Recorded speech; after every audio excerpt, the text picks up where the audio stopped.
Blog Talk Radio. Welcome to the Women Who Rock with Success Show, a digital media for professional and entrepreneurial women. Women are profiled on our digital platforms for branding and networking opportunities. To advertise on one of our shows, just go to our website at www.womenwhorockwithsuccess.com and submit a request on our advertising page. Did you know that we also report stories with top-notch media communications? Editors and reporters can submit credible and validated stories to our media source. Just go to www.topnotchmedia.org. Women Who Rock with Success continues to brand women and their profiles. Women Who Rock with Success is coming soon to Apple TV. You can also find us on Google Play, Roku TV, iHeartRadio, and other digital media sources. The show will begin in a moment with your host, Mrs. Diane Winbush.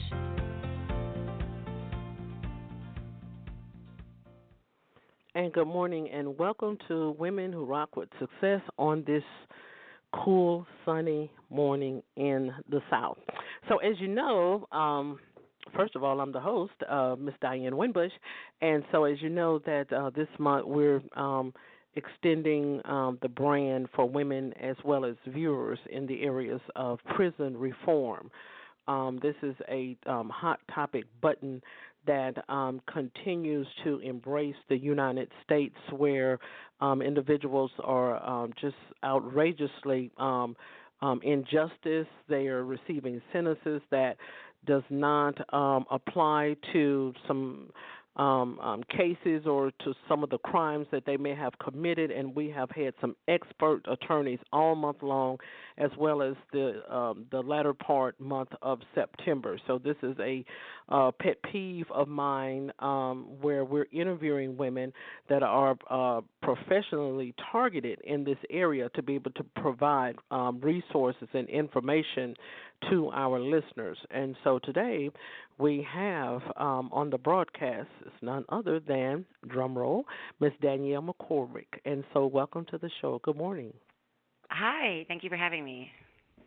Perfect. So we're going to get right into the interview. So just share with the listeners a little bit about you before you transition into the attitudinal healing and other projects that you work with.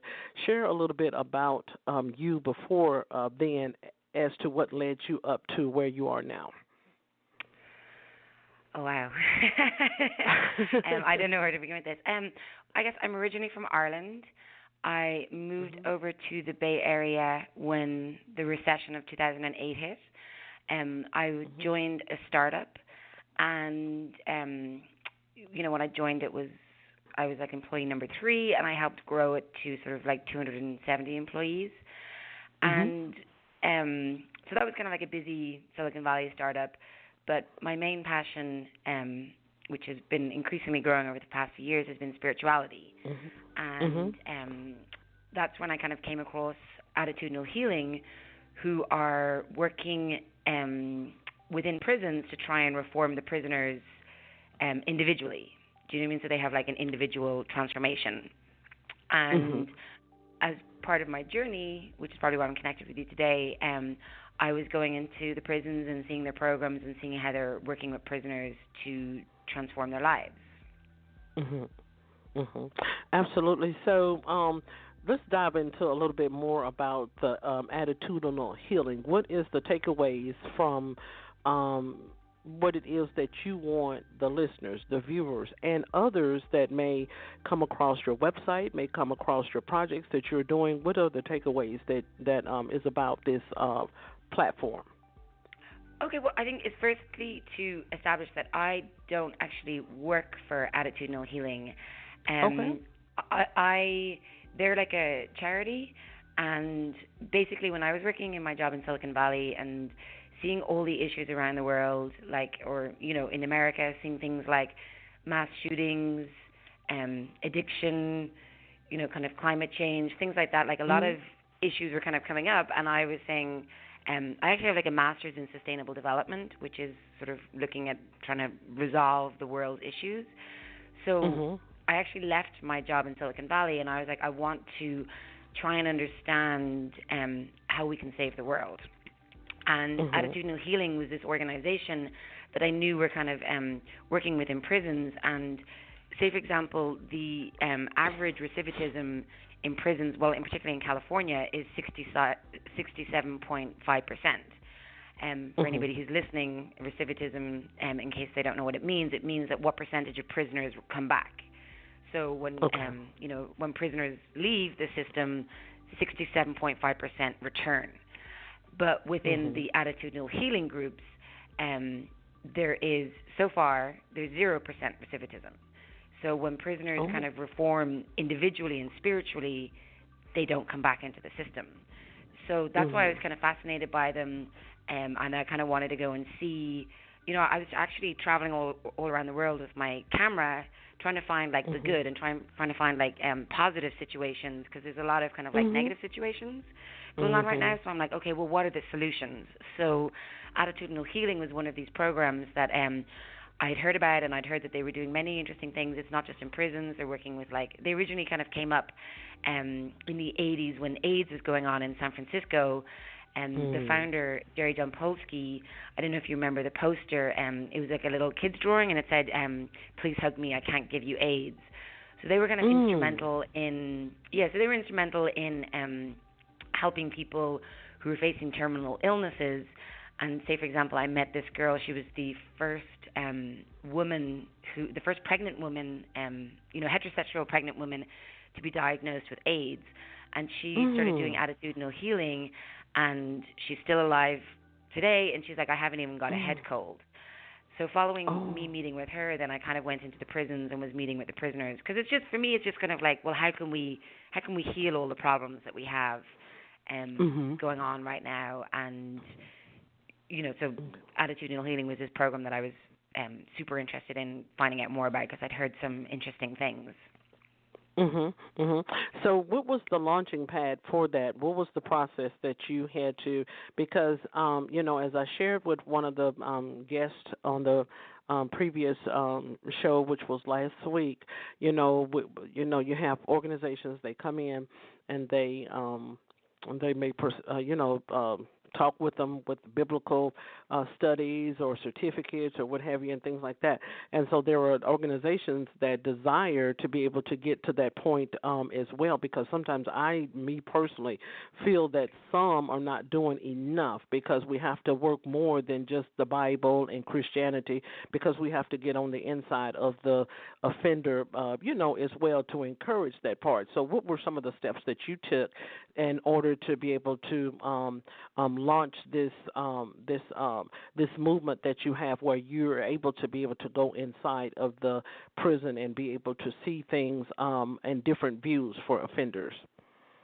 Well, so remember, attitudinal healing was founded in the 70s by Jerry Dompolsky, and so I was just kind of like, they're doing these programs in these prisons, and I was going in and filming them for a documentary. So I went to San Quentin in California, and then I was also down in Mexico and Guadalajara, where they were doing prison programs there as well. So I don't know how initially they kind of got into the prison program. I know that in San Quentin, that Jerry has been. So Jerry's based in the Bay Area, and I think with his work with. He's actually like a best-selling author. He wrote a book, Love is Letting Go of Fear. I'm not sure if you've heard of it. So he was kind of had a profile and was kind of like a well-known character. And I call him like the Care Bear Jedi Master, that, and he's all just about sharing light and love. And so I don't know the specifics of how they got into the prisons. But I know that they've been kind of there since the 70s, in San Quentin anyway. And then they're kind of very organic, they don't kind of try and push themselves through any doors or anything like that. I think it's very organic that if a door opens, they'll walk through it, but they don't try and push doors open. And I think that what happened was that in Mexico, that they had heard about these programs that they were doing in America, and then volunteers were like, can we take these programs to our prisons in Mexico, where you have a lot of gang members as well. So that's why I visited Guadalajara as well, to kind of see what they were doing down there, and how they were helping reform these prisoners. Okay, absolutely. With I have to applaud, which I don't listen or support any type of rock, I guess, or maybe R&B music or what have you. But still, at the same time, Kim Kardashian, she is Mhm. a very hot topic subject as to how she is making a change with the prison reformation that she is moving through the the United States. So take for example this guy Rodney Reed was scheduled for execution this week until she stepped in, and Rihanna and others had stepped in to be able to stop the execution, and it did. It stopped. So, in your terms, what would you like to elaborate even on that of how effective celebrities are versus organizations? In regards to being able to make that huge impact. That's an impact for one person to step out and just say, okay, then stop this execution. We want to make sure that he has a fair trial, and then as more evidence is made. So, what is your take on that in terms of or small organizations versus celebrities that are having a major impact? I guess I would say over that. Well, I don't know how many Instagram or Twitter followers Kim Kardashian has. I think it's like 100 and something million. So definitely, like Okay. having that kind of power that you can educate your audience is really powerful because sometimes when we look at the world's issues, we think, it can be overwhelming and it'll be like, oh, it's hard to change. But if one person stands up and uses their voice, we have, say, for example, people like Gandhi or Martin Luther King or Malcolm X, that if one really passionate person is like determined, they can bring about changes. And I think that, Kim Kardashian's dad was an attorney, so she kind of grew up in a legal household, and she grew up with, I imagine that during their childhood, the dad would come home and sort of talk about cases and things like that. So that's probably where she kind of gets her interest. And and I think it's amazing that I think she's a really interesting person, and I think it's amazing that she's using her voice. And at the end of the day, there's a lot of kind of things going on behind the scenes, and people aren't really paying attention. And maybe like there's like a few people locally who are fighting it, but they don't have any power to kind of like call up the journalist or to kind of get it on the front page news. But definitely, media pressure.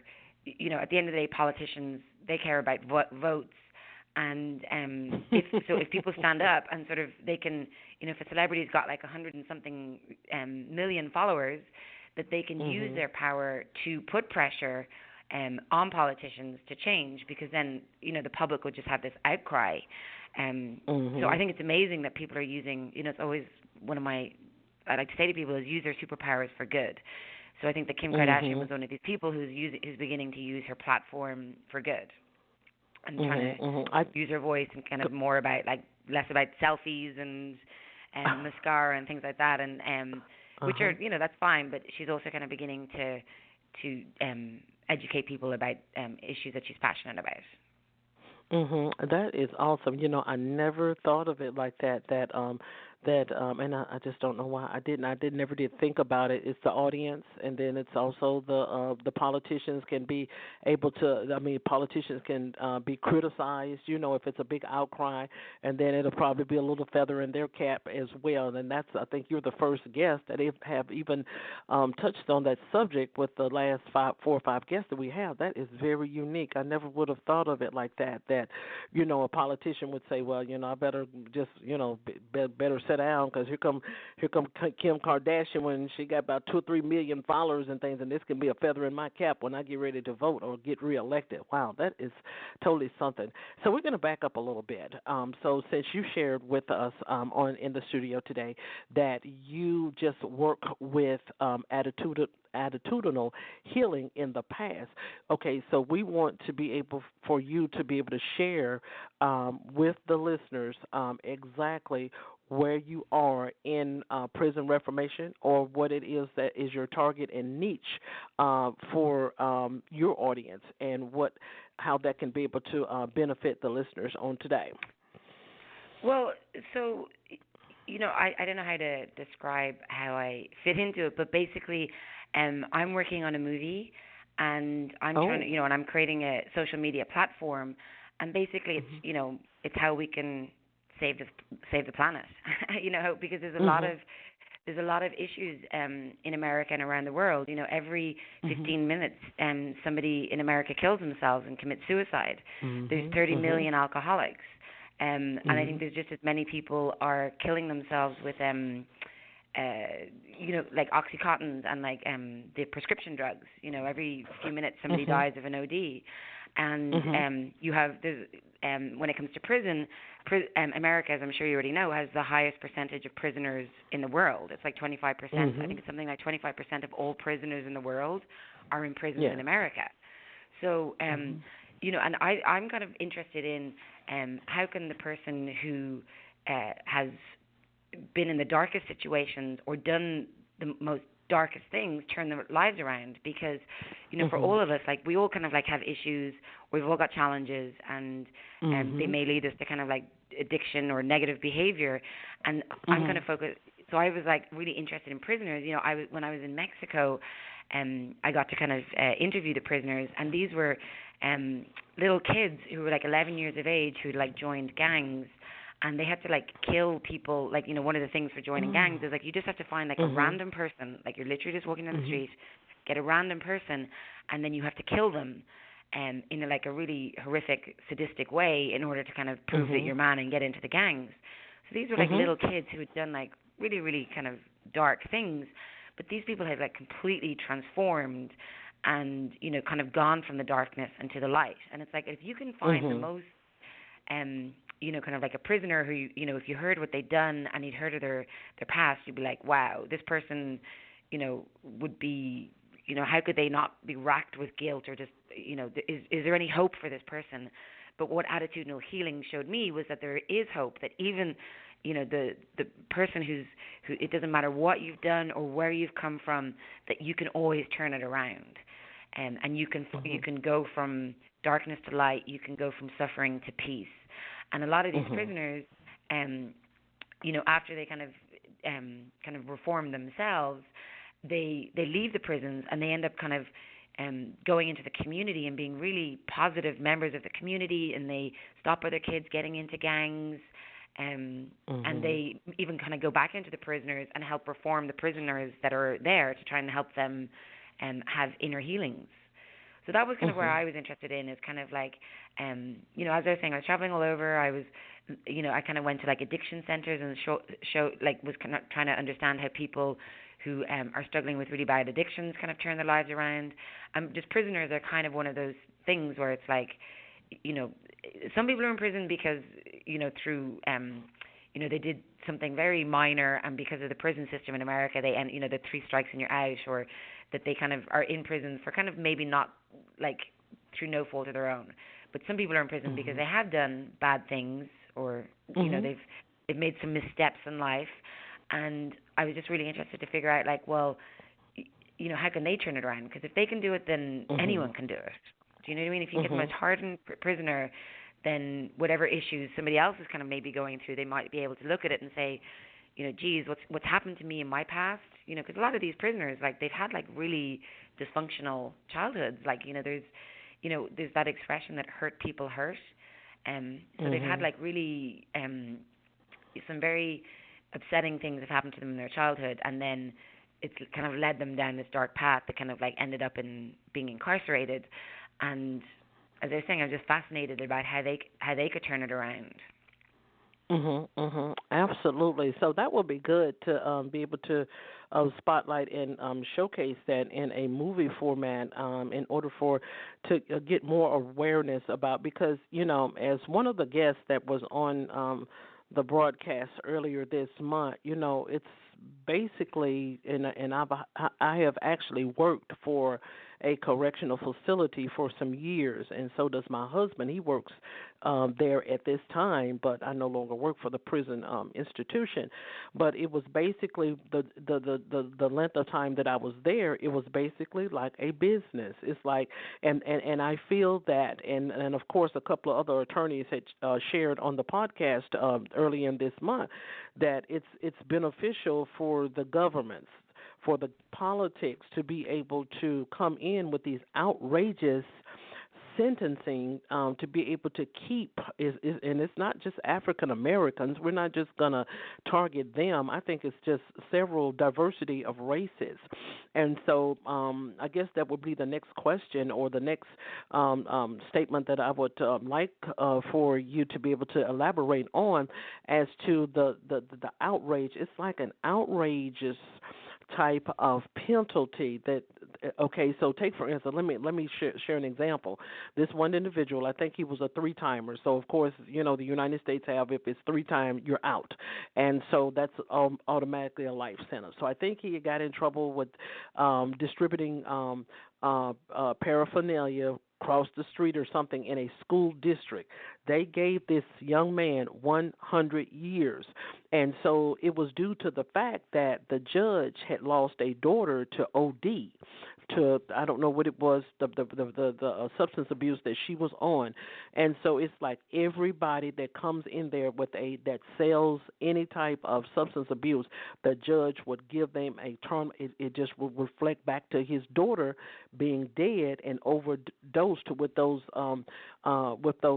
drugs and things. And so he would just be so harsh, and that's a long time to try to penalize a 30-year-old man for 100 years just because he sold it across the street from a school or what have you. So I guess that's the next question that I would like for you to be able to elaborate on, if you could, in regards to the extreme sentencing that individuals are receiving, and do you feel that it's in terms targeted towards, like a prison system appears to be like a business. It's like each bed costs each inmate a specific amount, well, it's the taxpayers actually, a specific amount of money each night. It's just like a hotel or something. And so with that being said, just in your experience, elaborate on that with us, with the viewers. Yeah, no, I think that definitely, one of the, kind of, I guess whenever there's an issue, there's several different things. One is kind of like the spiritual issue, which is like the individual prisoner's journey, but then there's also kind of external factors. Say, for example, like that, I'm sure that a lot of people have seen Ava DeGeneres, how do you pronounce her surname? The 13th documentary, and she talks about the, the ALEC, the way that there's corporations and politicians working together behind the scenes to keep prisons in business.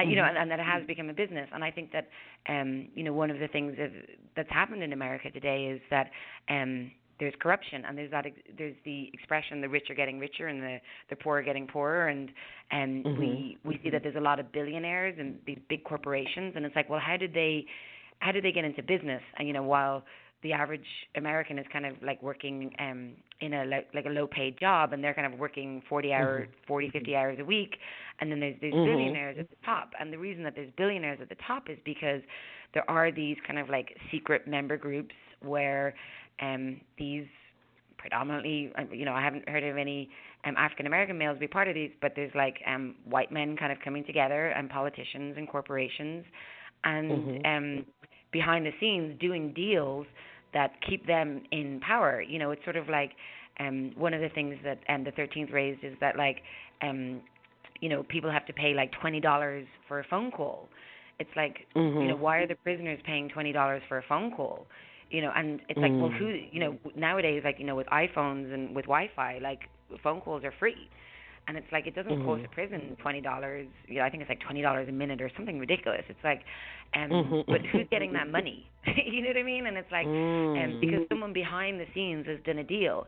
And it has been that, like, because they were privatized, and, taxpayers, we're paying our taxes, and we don't have any say over where that money goes. Like, I think 60% of the money goes to military, and another certain percentage goes to prisons. And you have also in these like these private member groups, you have the media. You've got people in the media, and you've got politicians, and you've got big businesses. And one of the ways that they can feed this is if they start kind of saying, oh, prisoners are scary, or that like we've got this kind of like African males are dangerous and we need to like lock them all up. And meanwhile, so that's one person, like the media angle is kind of like feeding the information to the public and getting them scared. so that they kind of go, oh yes, we need these prisons. Whether or not that's true or not is completely, the media has great power to kind of like sway public education and information, and that's why people like Kim Kardashian, she's got the media too, so she's able to be like, well, I can push the story in a different direction. But definitely behind the scenes are these organizations which are, they privatize business, which means that they've turned it into a business, and it's in their interest to have the prisons full, because they're just using taxpayers' money to, it's like a hotel. They're like hotel owners, and it's like they get them a certain money for every prisoner that they get, and so it's in their interest. They don't want to it's not in their interest to reduce the number of prisoners. They want to kind of, they're like, no, well, that's how every prisoner I get X amount of dollars every day, and like a phone call, I'm getting like, something that costs me pennies or cents, or a dime or something, I get $20. Like, so why would they, they want like as many prisoners as they can making phone calls, because it's like $20 for them. It's, so yeah, definitely like there are secret organizations working together behind the scenes, and that's part of the those systems need to break down. Because you have to think about, okay, well, where we are now, and it's like, well, what do we want for a future? And it's like, we want a future where prisoners, because there's Reformation, it's kind of like the external factors, like as we were talking about, like getting rid of this privatization of the prisoners, but it's also kind of like having the attitude of like that when prisoners come in, so say for example in California the recidivism is 67.5%, is there a politician who's going to come in and say, I want like recidivism to go down to 10%. I want when these prisoners come in that they heal and that they never come back, that we make them better people, you know what I mean? And I just don't hear any politicians. I'm sure that there are, but there's no kind of president or somebody who's going for president who's sort of saying, like, one of the things that I really care about is looking at the, because people talk about jobs, it's kind of like the way that presidents, or a political candidate can really speak to the public is like jobs, jobs, jobs. But what about like healing the American public? As I was saying, like every 15 minutes somebody's committing suicide, and people are ODing. Every few minutes somebody ODs.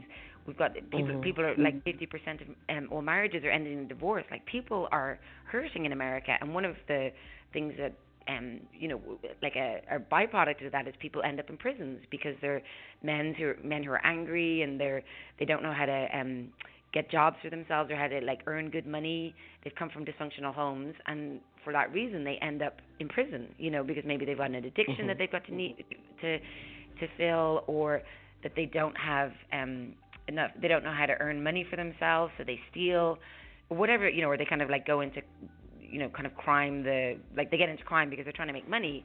But if you can bring them in and you can say, hey, a lot of drug dealers are good businessmen, and it's like, use your superpowers for good. Like, you're a good businessman, just learn how to do it legitimately. And, people come in, if they've got addictions, it's like, well, why do you have an addiction? Kind of stems from childhood issues. Let's heal those issues. Let's try and kind of like get it that prisoners never come back. Do you know what I mean? And I think that that's an attitude shift that needs to happen, and the public need to put pressure on their politicians when they're voting for them and say, what is your policy? Like, some prisoners are a little bit harder to change because you have to want to change. So, not everyone's going to change, but, I think America needs a leader that looks at things just in a little different approach and isn't like punish people and keep them in prison. It's like, okay, well, we need prisons for some people. Like, some people, person like a mass murderer, like, maybe we need to kind of like have a place where they're not kind of exposed to the public. But as many prisoners that come into the system, we want them to be healed and them to leave the prison a far better person than they came back in. And that's what attitudinal healing, attitudinal healing isn't the only program. Like, they're not just kind of like they just do attitudinal healing. Like, a lot of them are doing AA or NA, like they're doing addiction things, but they're just dedicated to making themselves a better person.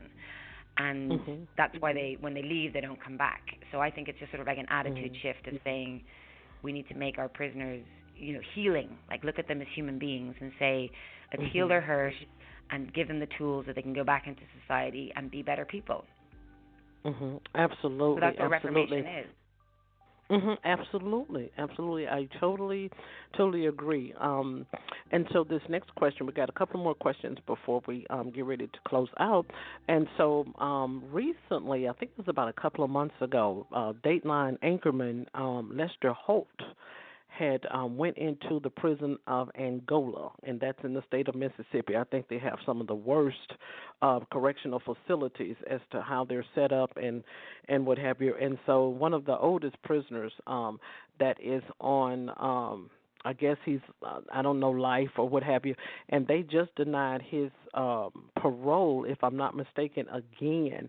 And so, in your terms, or I guess I would say your experience or your terms, why do you think that a parole board would, okay, so after the individual has taken programs, maybe have gotten certificates, degrees behind bars, have shown themselves to be a little bit more reformed behind bars, and they've already been, I think this guy has been behind bars about 60 years. He's like 80 something. And so do you feel that the family, do they take insight from the family, the parole board, from the family as to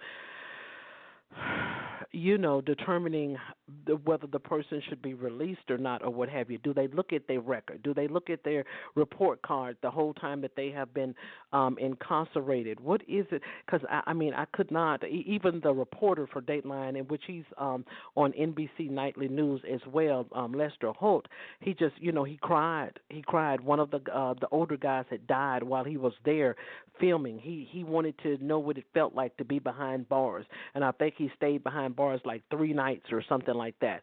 And so it really not chuckled, but it really choked him up. He really sympathized with them. So why do you feel parole boards, in your terms, why would they want or desire to keep an individual behind bars, even if they have had 3 or 4 times or opportunities they continue to deny? Do you feel this has something to do with the family don't want them out, or do you feel that it can't have anything to do with taxpayers on this part right here, because the person is old. This man is like 80 something. I'm like, wow. So do you feel that the family has something to do with that, as with whether the parole board gets maybe the insight from the family as to, do they feel that they should be released out or what have you? Well, it's really hard to say, because it's probably like a case by case basis. Okay. But as we were speaking to earlier, like, I do feel that there's organizations who are trying to keep as many people in prison as possible because it's profit. And right. One of the things about recidivism, like when prisoners come back, is that they're trained. Like, it's like, do you want a house trained puppy? Because new prisoners that come in, like, it takes a long time to get them trained into kind of like to know the if your husband works, I'm not sure what he does at the facility, but when new prisoners come in, like, they don't know how prisons work. They're trying to escape. They're more feisty. So if you've got a prisoner who's already in the system, it's just easier to kind of like just keep them in. But I'm not familiar with this particular example that you gave, okay. But I do think that there are, and I think that there is case by case. There's probably like parole officers out there who are trying to kind of like reform. There are good people out there, but I think that also, like, behind the scenes, even if there's like individual person working in some parole office and who's trying to like who's saying, I never want to see you again because I want you to go out and be a better person in society. At the same time, there are these very, very powerful multi-billion-dollar organizations working with politicians, and they're just interested to like take taxpayers' money and keep people in prisons, because it's just how that's what pays for their super yacht. You know what I mean? That's what keeps them billionaires, and they don't care about the individual person and what their lives are. And but I think that there's I've also heard of I interviewed a prisoner who he was in Chicago, and he was like a hardened prisoner, and he was like, when I was in prison, all I was thinking about was like, as soon as I got out, like how much money I would make doing naughty things.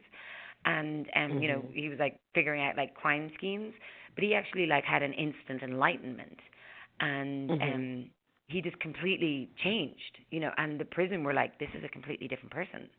And they let him out early because he had such a shift. They were like, this isn't the person that we know. Like, this person has completely changed. So they let him out early. So I do think that, people can shift. But then sometimes people are, if you're caught in a prison and there's external circumstances that,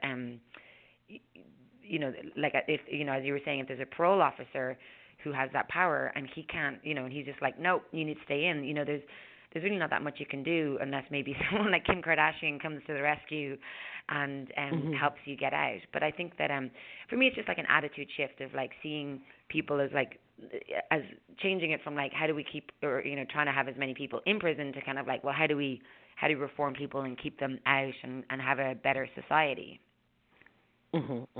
Absolutely. We have enjoyed this hour segment just about with you on today, Danielle. You have really given a lot of tools, resources, and insight on prison reformation, and we applaud you just as well as we do other women and other organizations that are out there, trying to make a difference, trying to make a change, trying to get the offender in front of the camera, in front of the media, so they can be able to share their story. So with the last question for today, just share with the listeners how they can be able to connect with you, any upcoming events, speaking events that you may have that may be going on, anything that you're launching on Facebook, any new book releases, you can be able to share that at this time. Well, personally, so I'm actually just about to launch a social media platform. So it's across all the different social media channels, YouTube, Instagram, Facebook. It's called Make Earth Magical.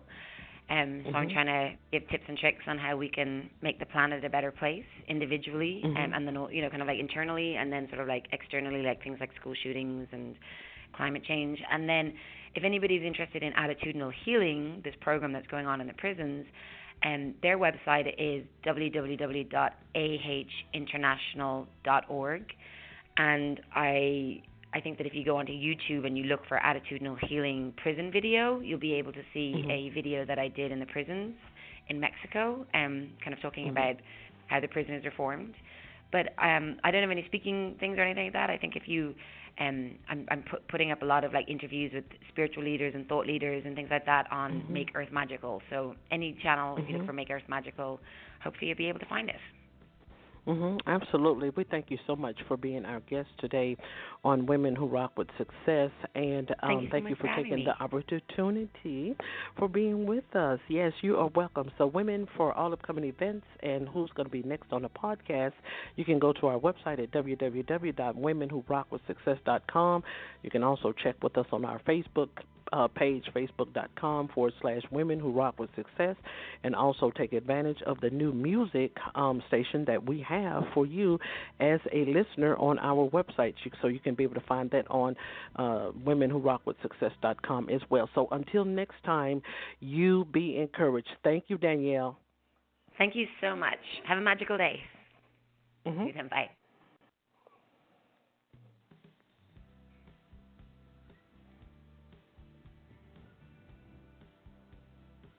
Women Who Rock with Success is a national extraordinary professional women and affiliate and a Girls Who Rock with Success affiliate as well. This is your show host, Miss Diane Winbush. Until next time, you be blessed.